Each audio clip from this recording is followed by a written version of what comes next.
Hey everybody, Tony D with a hot take on what's going to happen with the Antifa membership. Now, as I've told you before, in my research into organized crime, I didn't just research the mafia, I also researched the triads, the Yakuza, a lot of the lesser known sort of organized criminals like the Camorra, oh gosh, you've got the Red Mafia. You just got one for basically every ethnic group. And they vary in size according to the size of the countries they come from or ethnic groups that they come from. But they all have a few sort of consistent things, right? Many of them started as resistant movements. The Mafia started as resistance movement to the Avignon French in 1282. They were known as the Sicilian Vespers, and they rose up and they massacred the French. And then they combined with some other groups, and that's how you basically get the Mafia. There is, of course, the triads. The triads were the resistance to the non-Ming emperors. They wanted to bring back the Ming emperors. And for many hundreds of years, they would try to bring the Mings back. You know, they'd have the descendants of the Ming, and they'd make trouble and try to overthrow the government and put the Ming back on the throne because they felt that was the way to go. And then eventually all the Mings died out, and there was no more ancestors to prop up on the throne. And yet they still persisted. The Yakuza were a response to the Edo period when the shogun united Japan. And there were various groups. There were Ronin, of course, masterless samurai. See, when the shogun united Japan, you know, it used to be all the provinces fighting with each other, but the shogun said, you can't do that anymore. So now we just all protect Japan together. And if you ran a castle, well, you couldn't afford all these expensive samurai, so you had to fire a bunch of them, and they roamed the countryside. And they were looking for work. Now, who did they end up working for? Well, you needed guys with money. There were these professional gamblers, and they, prior to the shogun uniting Japan, they were tasked with the task to gamble with government workers to win back their pay, believe it or not. But the shogun didn't like that either, so he said, no more of that. And the gamblers were like, hey man, people like to gamble. I don't want to shut down my casino. So they went underground, but they had a little money, but they needed a little muscle because now they were in the black market. And speaking of market, there were also these guilds of merchants who also had lots of money, and they needed protection, and they didn't mind the gambling because people came around and bought their wares. So those three factions sort of came together, and eventually they became the Yakuza. And they, of course, have been very, very successful organization as criminal organizations go. Very successful, the Yakuza. They do a ton of investment. They're very white collar in terms of their sort of presentation as organized criminals. Very organized. Top notch. So you have all these resistance groups that morph in to criminal gangs. You know, the Red Mafia really wasn't a resistance group, more of a, I would say, a response, sort of, again, leftover soldiers, a lot of times, leftovers from the Soviet era, guys who, you know, they kind of were disparate, and, and there was prison gangs involved. Prison gangs were really big in the Russian Mafia. If you're in a prison gang, you get certain tattoos and whatnot. Tough guys, tough as nails. Though that is also tied into the Mafia, the prison gang La Gardenia, which came out of Spain in the Middle Ages. They moved into Naples, and they spread, and they're part of their organization sort of merged with the Mafia. So prison gangs are definitely a part of it, and they in themselves are sort of resistance to the state in a kind of weird way. But so what's going to happen to Antifa is this. They're going to get more and more criminal. See, it starts with ideology, but, you know, if you don't have a winning ideology, like a loser one like communism, There's only so much you can do, right? There's only so many people you can convert. You talk to, you're blue in the face, and there's only so many people stupid enough to become communists. So you got to up your tactics a little bit. So you get more and more and more aggressive until you end up with a group like Antifa who decide, wait a minute, why don't we try violence? Everybody says political violence doesn't work. Maybe we can make it work. So they go ahead and do this. And what they quickly realize is they got a problem with their members and money. See, their members crack like an egg because they're just college students and they don't have any kind of discipline. They're not veteran fighters. They're not trained very well. Or you could train them all you want online and take them to bookstore meetings or whatever. But they only do so much. And really, when they're put under the boot, ooh, they crack like an egg. And they'll talk a blue streak and then everybody goes to jail. So what you need is tougher people and more money. Because once you have more money, you can do longer training. You can even pay these people. So all they do is train. So first step is better people. Second step is more money. Now, in the case of Antifa, right now they're being supported by their own branded merchandise, believe it or not, and Hollywood celebrities and leftists who don't understand who they're donating to. Because they're going to continue to escalate and escalate and escalate until finally a whole lot of people are going to get killed. And then all the money will dry up. Oh, and the FBI, they're going to squeeze the money. Once Antifa is labeled a terrorist organization, they're not going to be able to get any money openly. They're going to have to go underground. And they're going to quickly realize, man, we're out of money already. Anybody who donates to us, they've closed down all our bookstores.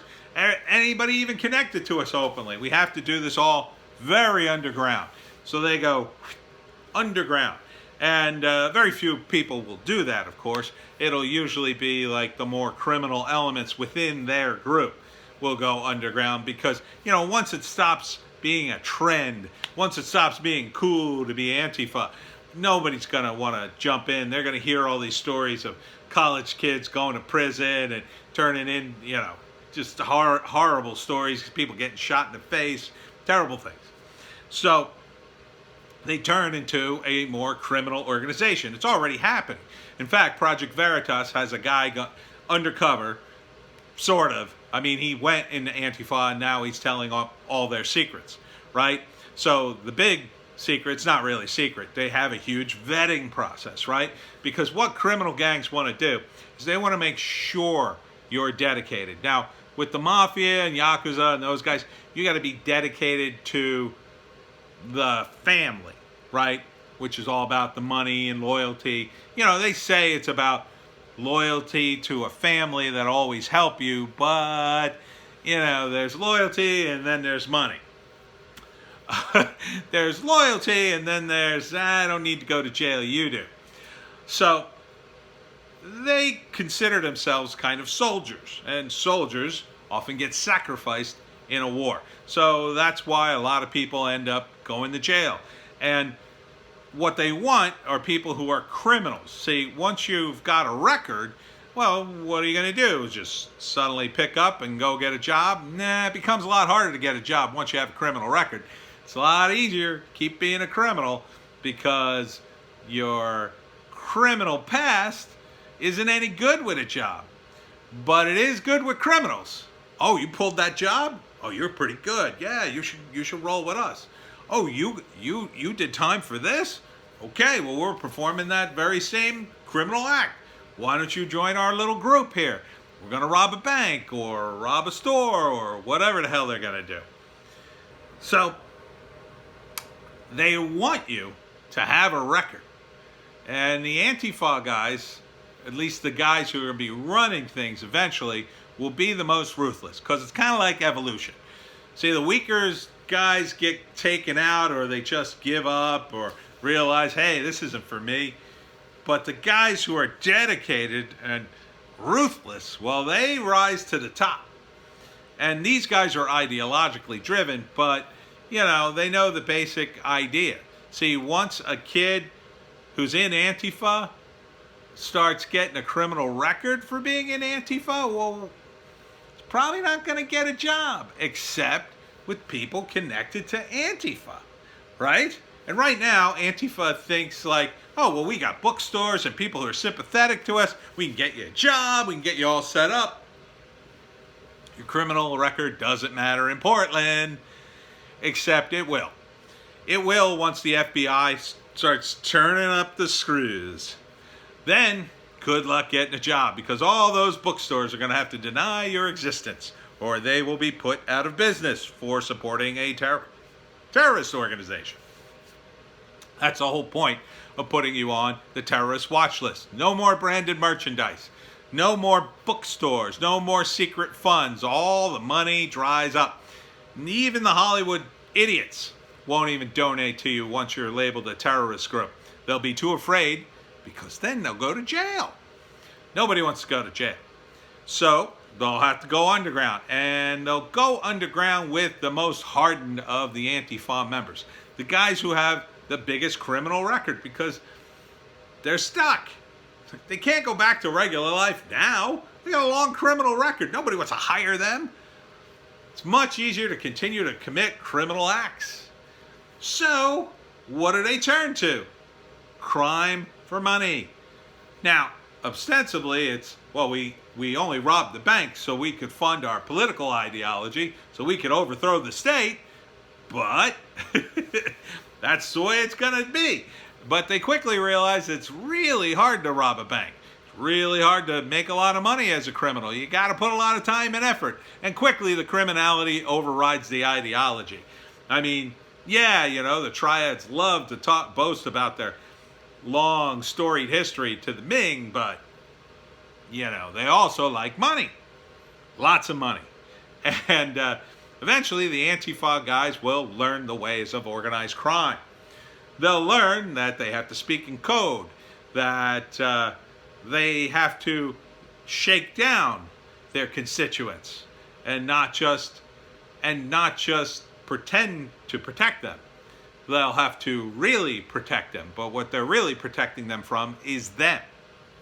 See, you go into one of these bookstores that's very sympathetic, and they say, well, we can't donate to you anymore openly because, the government.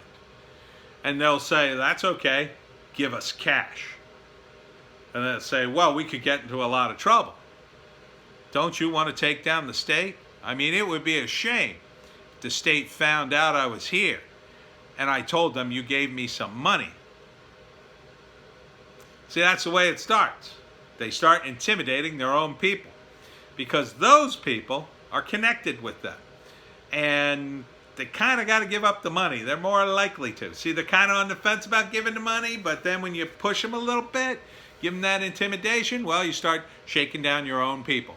It's harder to shake down people outside that realm because then they say, F you, communists, I'm not giving you any money, I'm calling the cops.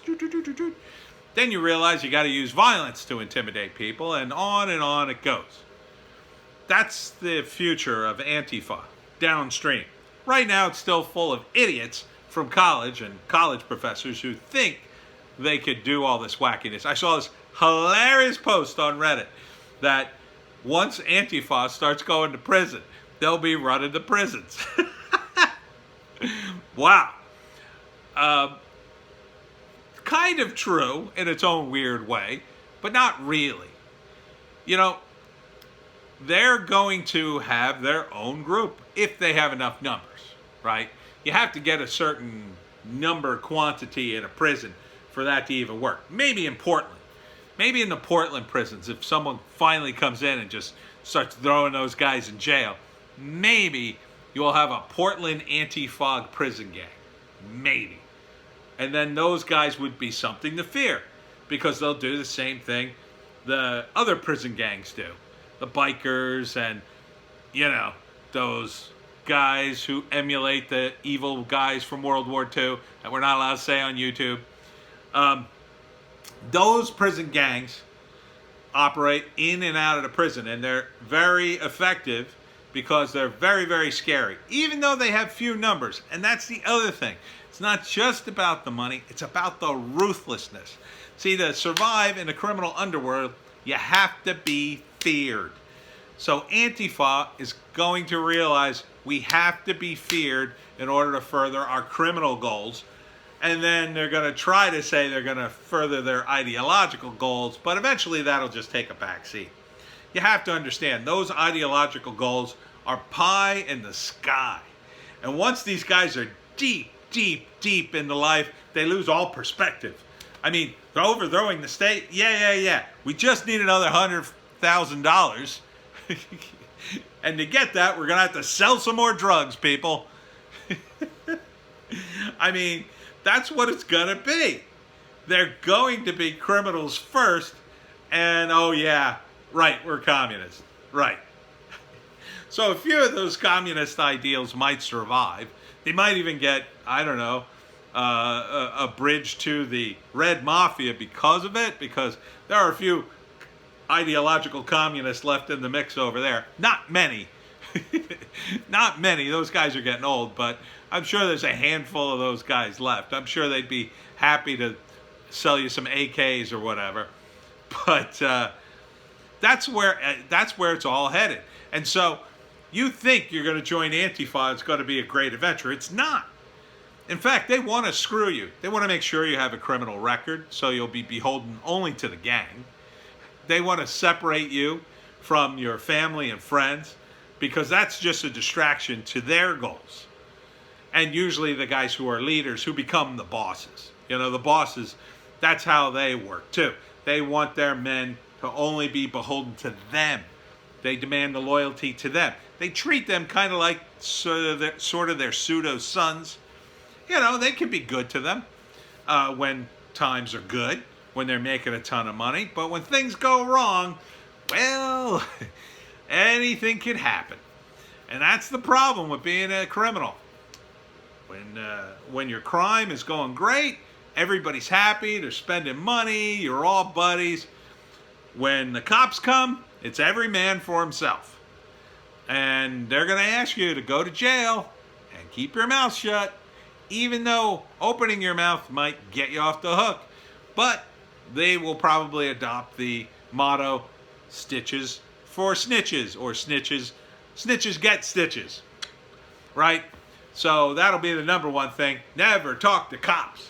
Never talk to cops. The mafia guys never talk to cops. No, nobody in the organized criminal underworld who's a made guy would ever talk to the police or call the police for anything other than, you know, some show of being a normal, say, dad, you know, out in your suburban house. If you're like a Tony Soprano level guy, you might call the cops on some kids out in the street just to show like you're just a suburban guy, but you wouldn't actually call them if you needed them.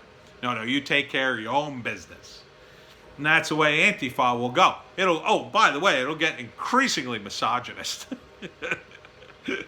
That should be very amusing, because there are a lot of women in Antifa, and they're going to be quickly like, oh, these guys are really ruthless. I don't know if I want to be in this, because they're going to have to get physical a lot too, and they're going to have to keep people in line and be intimidating. I mean, all that comes with organized crime. All that comes with gang culture, and you guys are a gang. You're just new at it. And other gangs are going to eat you alive, and a lot of you are going to go to jail. A lot of innocent kids are going to go to jail. And that's why I say get out. Now you can get out. It's a good time to get out of Antifa, because right now they're not a big enough, wide enough organization that leaving them means retaliation. It just means, well, you're going to lose a lot of your friends in the Antifa world. But you should get out, because the FBI's are coming, and they're going to make you the next scapegoat, the next reason that they have a budget. It's not going to be for Middle Eastern terrorists. Oh, that's so 2010. No, it's going to be for you, domestic terrorists. And of course, they'll overexpand and overreach, and and they'll be arresting a bunch of other people too. But you guys will be the focus. You guys will get stomped first. Get out now.